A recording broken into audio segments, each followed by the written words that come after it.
What is up, everybody? Shauna D Man here. Welcome back to the channel. Hope you guys are doing great. Hope you guys are having yourselves a great week. We are here to do a quick little recap of Auburn's victory over Jackson State last night.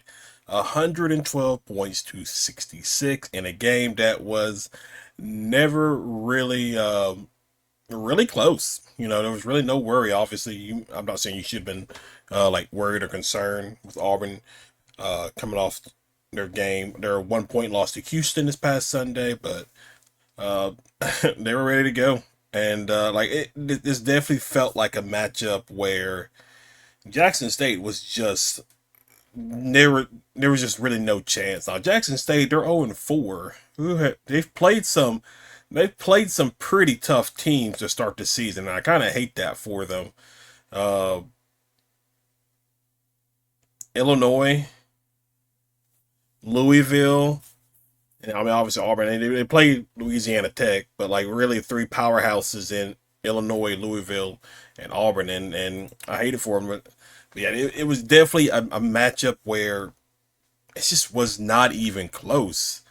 If you're looking at the Jackson State players, uh, I'm pretty sure most of their starters played. They got more out of they got one player, 16 points off the bench.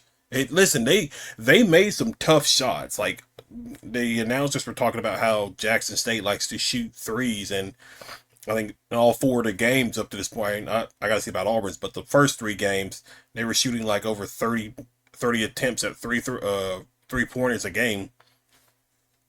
But Auburn didn't really let them do that much. Now they started shooting some at the towards the end of the game, but like by that point the game was already over. So yeah, and it's you know, and then the Auburn side of things, I mean, obviously Keyshawn Hall was out. Sebastian Williams started.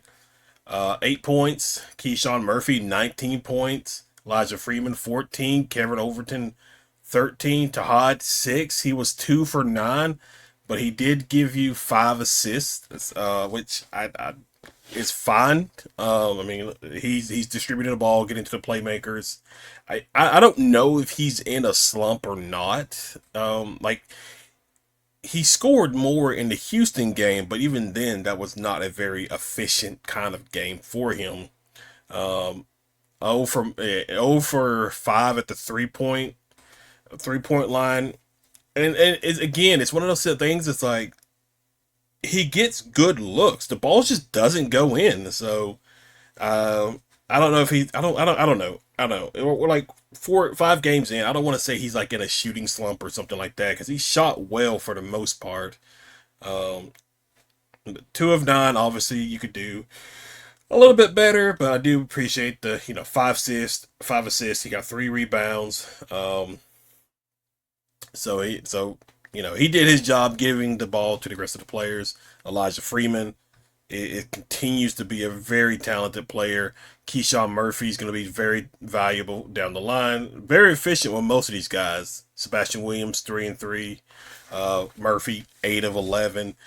Freeman, 5 of 6. Even Overton with 13. He was 3 of 6. So this year starters definitely um, were efficient tonight. The only one obviously is Todd, who wasn't as efficient, and then the backups. Now they play. Obviously, the game was a blowout, so most of it we got really deep into the bench. But even the backups, Jovic, like I think he had 18 points. He was 8 of 10, 3 rebounds, one turnover, 2 blocks. I think he had himself a nice game. And that's the thing about Jovic is like the first couple of games watching him, I was just kind of wondering, is there going to be a moment where not maybe not a moment, but like obviously European basketball is different from American basketball.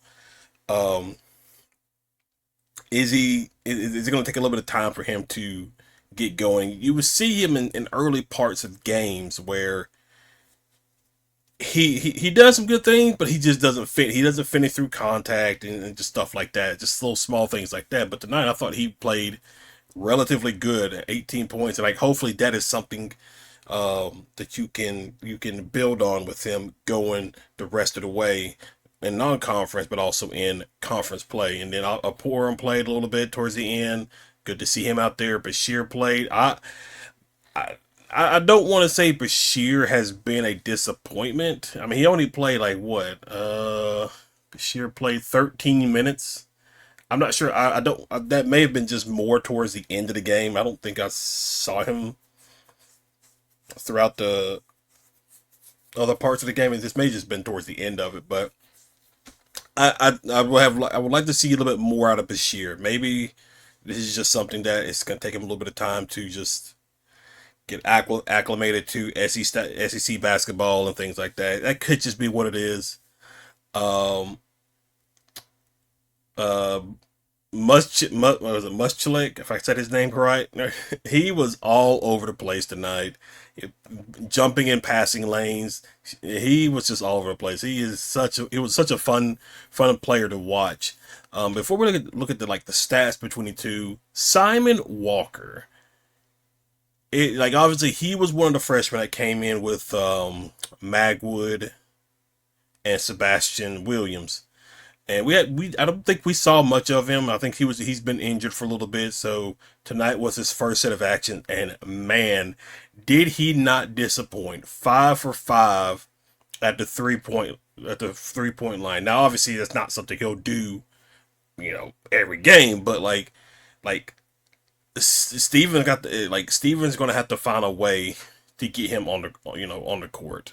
Or like if he can shoot the three like that with efficiently, that is somebody you have to have on the court because that just adds another weapon for you offensively. I'm not saying you don't need another weapon because obviously you got talented weapons all over the roster, and again, it showed here. It showed against Houston that these guys, from an offensive standpoint, are going to be really, really good. So I don't know. You still got Keyshawn Hall, who he's probably going to be out for a couple of weeks. But if guys like Jovic, Simon Walker potentially, maybe Bashir can, if Bashir's not going to give you much this so far, I would rather see more Simon Walker just to give you that extra offensive threat coming off the bench. But man, he like what was it? Where's his minutes? 7 in 7 minutes, he had 15 points, and it was wild watching him shoot those threes. It was just literally insane. And then like the stats wise, team stats for 22. Uh, Auburn was obviously more efficient, 65%. Uh, Jackson State didn't shoot as many threes as they would typically do in a game. Auburn shot 13 of 32. I was okay with that in this game because this game was basically it was the game was never in doubt. So it is what it is. Free throws actually really wow about even with the free throws, which is really surprising because I thought Auburn would be have a more advantage in that category with their ability to draw fouls and stuff like that. But hey, but about even in percentage. Rebounds were about even.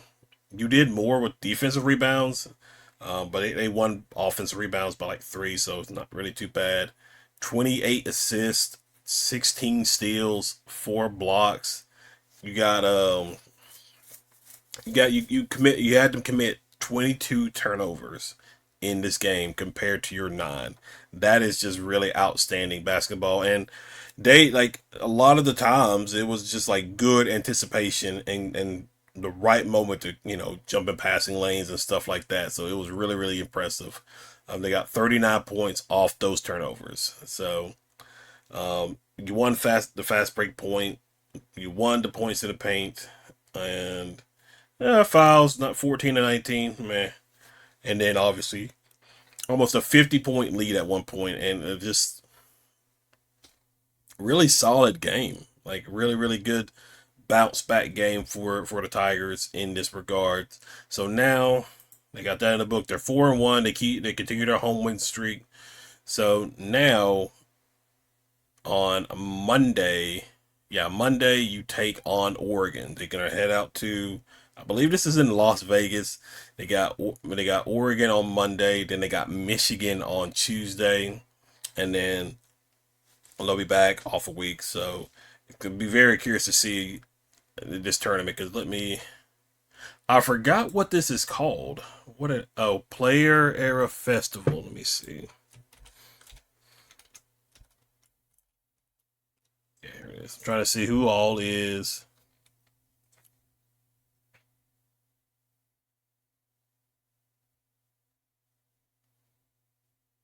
Oh, there is a lot of teams in this. So let me see.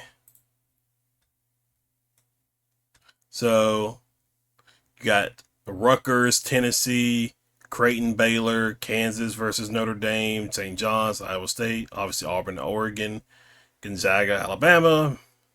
Man, this is actually going to be a pretty interesting tournament. I'm very actually.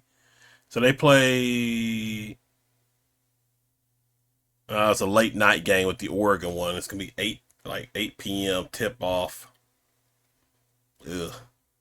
The Michigan one is going to be an 8:30 tip off. Again, ugh. So no two back-to-back late night games here on the Central Time. I guess it is what it is, but like be very interested in checking this out. I think the women's doing it too. Oh, they are doing it, but I think it's only four though. I think yeah, it's just these four, I guess. Yeah. Okay. Well, interesting.